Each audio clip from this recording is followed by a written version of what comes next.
The release of Resident Evil Village is right on the horizon, and, as its title suggests, it's about to transport us to the titular village, a new and immersive world in the Resident Evil universe.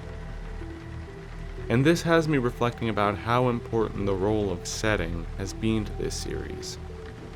Over the years, this franchise has taken us across the globe, through derelict prisons and shantytowns, across abandoned Soviet islands and cruise liners crawling with Lovecraftian creations, all while terrifying millions along the way. And the thing I love about these locations is how, in their own small way, they've all told their own story, and helped create their own distinct experiences for the player. Contrast, for example, the series' two most iconic locales, the atmospheric foreboding halls of the Spencer Mansion versus the chaotic streets of Raccoon City. Despite being standard archetypes, a haunted mansion and a zombie-infested city, great worlds like these have demonstrated the power and weight that things like visual design, lore, and atmosphere all have in crafting memorable experiences, and in developing unique types of horror, as there's nothing worse than a zero-atmosphere setting that just ends up feeling like background noise. And seeing as I won't be able to talk about Village for another week or two, I figure now is the perfect time to look back at the series' two most iconic locales, among others, to see what they did right, how they helped create distinct adventures, and unravel the many flavors of fear that they've produced along the way.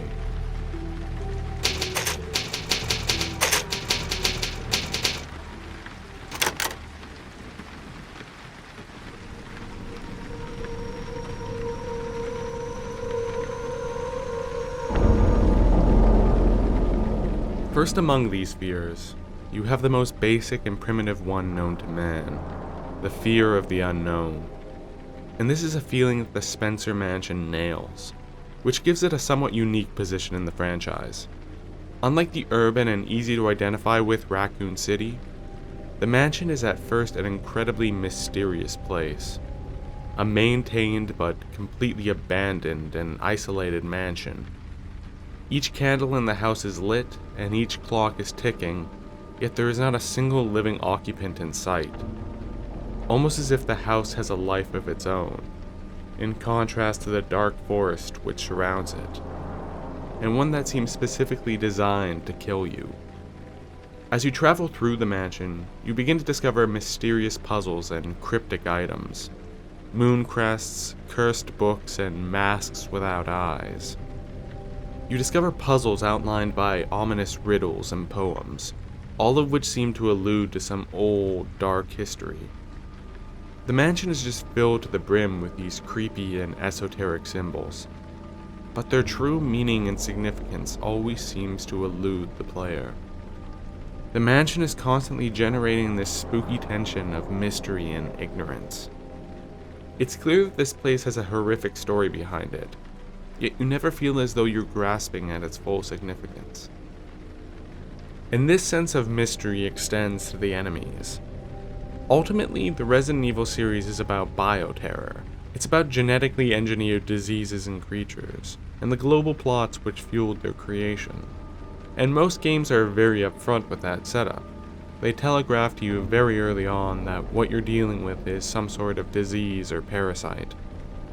And while that ultimately ends up being the case in the Spencer Mansion as well, in the beginning, such information is withheld. Here, the zombies go beyond just being infected humans. Rather, they have an almost Lovecraftian presence, like demonic creatures brought forth by the workings of the occult. And that's the mansion's vibe. It obscures its more clean-cut sci-fi influence behind a curtain of mysterious, otherworldly horror.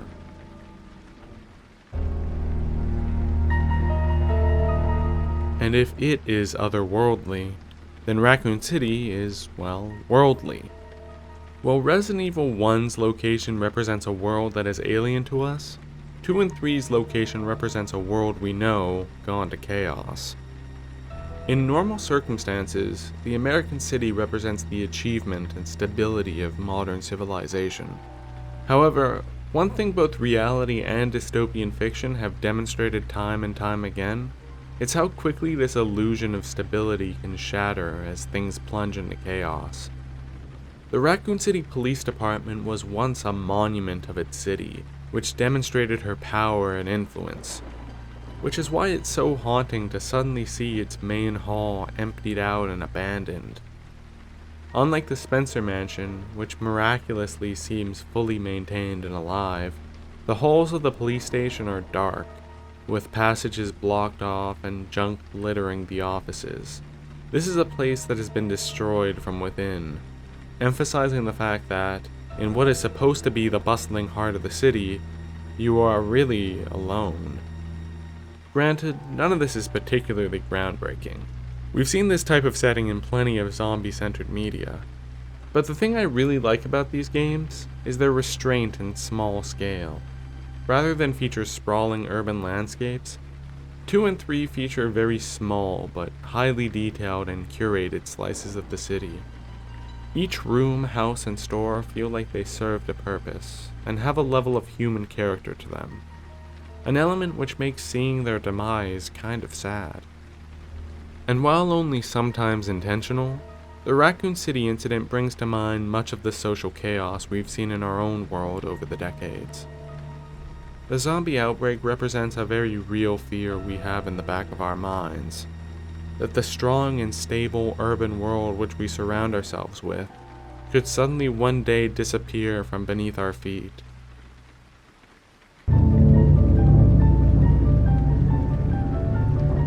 Next, let's look at art direction. I think it's safe to say that Resident Evil Remake is still a beautiful looking game in a lot of areas, even after nearly 2 decades. The Spencer Mansion's halls are dense with detail and texture, and the light feels real and hazy. And in some of these rooms you can just smell the dank, musty air, like an untouched tomb that's just been opened after hundreds of years.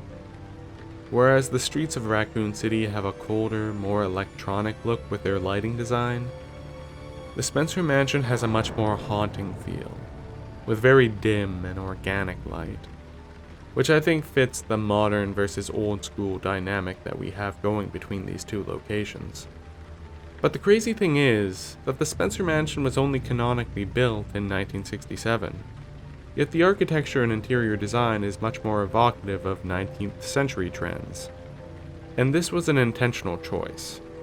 As to put it bluntly, the past is kinda creepy, if for no other reason than it's very foreign to us. The distant past, to most of us, is a very dark and obscure thing. And so despite there being many very cozy rooms in this estate, they never give you a sense of comfort because of this factor of alienation. It's just one extra layer of dissonance. And those are the rooms at their best.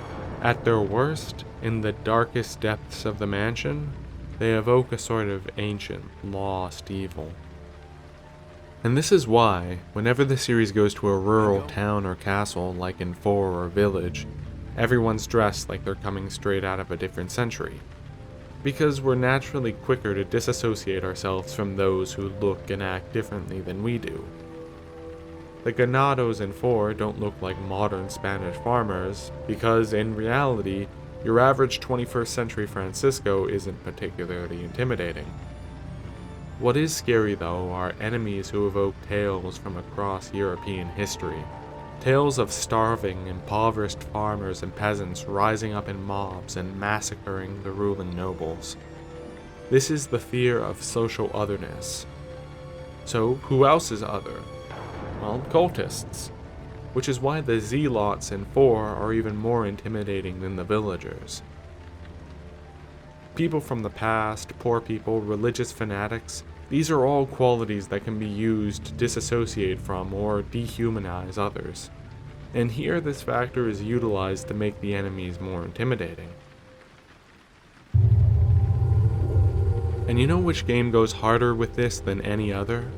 Resident Evil 5, taking place in impoverished West Africa. And yeah, I know what you're thinking. This is where the implications of dehumanizing a real group of people for the sake of making them scarier becomes a bit iffy. Suffice to say, there's a lot of potential negative subtext that could be drawn from this game. However, putting that aside, I want to mention the opening few minutes of 5, as I think it's the series' best moment when it comes to crafting this type of social fear. While 5 isn't very atmospheric as a whole, this scene where you first arrive in the shanty town has a genuinely very tense atmosphere. You walk down the street as a complete foreigner, getting the evil eye from the locals. All the while, there's this very strong, unspoken threat of violence in the air. And sure enough, things escalate quickly. In our real lives, we've all walked into a room where we were met with unspoken hostility. And this is that social tension in its most extreme form. And it's something you see a lot of back within Raccoon City. Here we see characters you've known personally succumb to the most extreme form of otherness, as they themselves ultimately become zombies. And in the endless chaos of the city, men who would normally appear harmless suddenly show their inner demons. And within this lawless landscape, they can now act with complete impunity. And it's the circumstances of this world that enable these harsh stories to be told. But you know, in spite of all the rough things I've said about Raccoon City, I actually find it less oppressive and dire than some of the other settings. Because, for as bad as things may seem here, the chance for escape and salvation always seems at least possible. Whereas the Spencer Mansion has a way of making you feel hopeless, like a rat in a maze. I feel like at any moment a death trap could be triggered. It's like a claustrophobic labyrinth that was specifically designed and curated to end your life.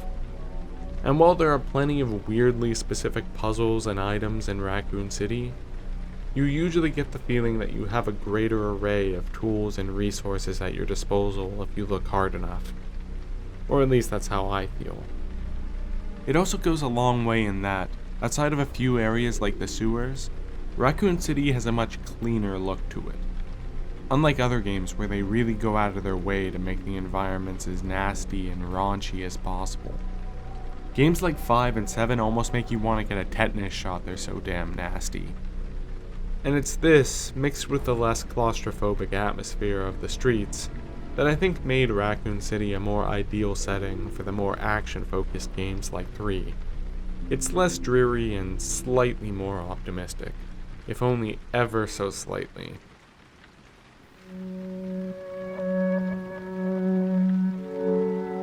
And on a thematic level, I get a similar impression from the Baker estate from Resident Evil 7. While the Baker family that live here may have become twisted and demented, and while they too inhabit an old, derelict manor, when you take a close look at their home, it's clear that they were once just a normal, regular family. You begin to see this not as a house of any ancient evil or deep, macabre history, but just an old family home that's become twisted from within, infected by a malignant evil, but not completely forsaken, as warm trinkets of their earlier lives are sprinkled throughout the home. Family memorabilia that gives one the impression that these people may not be beyond saving. Not Lucas, though. Fuck Lucas. But I don't get this impression from the Spencer Mansion. There was never a shred of happiness to be found within these walls. And not a single soul seems to have escaped the terror, which the journal entries make quite clear. To the heads of Umbrella, the workers here were nothing more than unassuming guinea pigs, with no clue of the fate that was in store for them.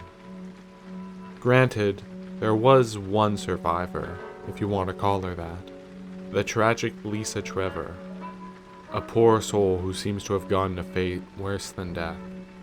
Having been subjected to experiments all her life, she wanders the manor, completely stripped of her humanity, besides her sole desire to be reunited with her dead mother. All was lost within the Spencer Mansion long before you ever got here.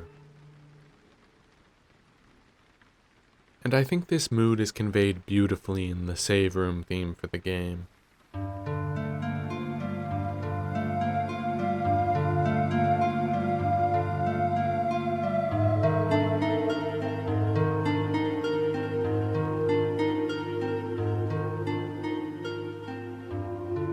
The music here seems to echo the voices of all those who have suffered in this place. It's a very tragic and surprisingly contemplative song. However, the Save Room theme from 2 paints a very different picture.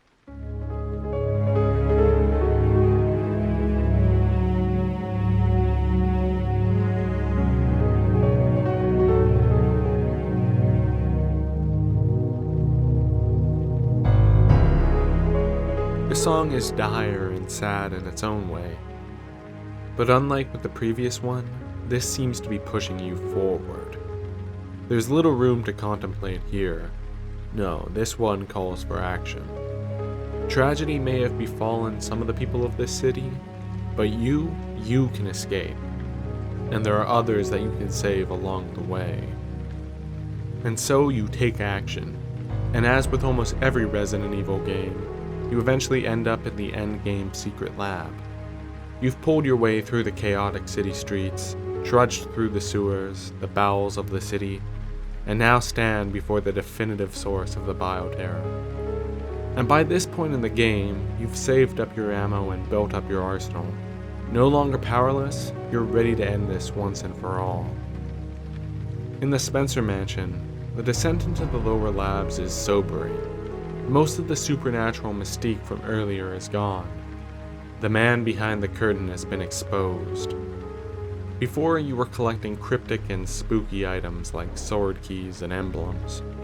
Now you're collecting cylinders and fuse units. Yet some of that evil presence still seems to linger, even here. Much like the worlds they created, the labs have become desolate and chaotic. With all the white-coated scientists who helped orchestrate this pandemic, righteously having fallen under the very fate they inflicted upon thousands of others.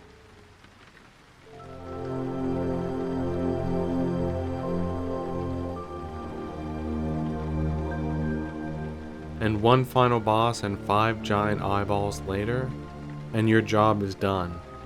You relax and watch as the Spencer Mansion, or Raccoon City, go up in flames. And while these final moments play out pretty much identically to one another, the 2 climaxes land very differently. On one hand, you're happy to see the mansion go up in flames. A true source of evil, it's really the only fate it ever deserved. But on the other hand, while Raccoon City is demolished, you can't help but feel a little bit of sadness. The city may have been lost, and you may be relieved to have gotten out, yet a great monument was destroyed in the process.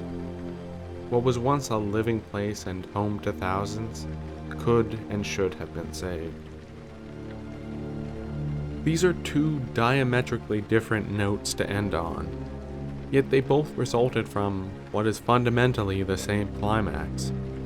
And this would not have been possible had the developers not been as committed to telling their story through world building and design. These games follow a simple formula, but it's a formula that's proved to be fruitful for decades now, thanks in large part due to the developers' ability to mix things up just enough, and add those little touches that manage to make things feel fresh. And so that's what's got me excited about Village.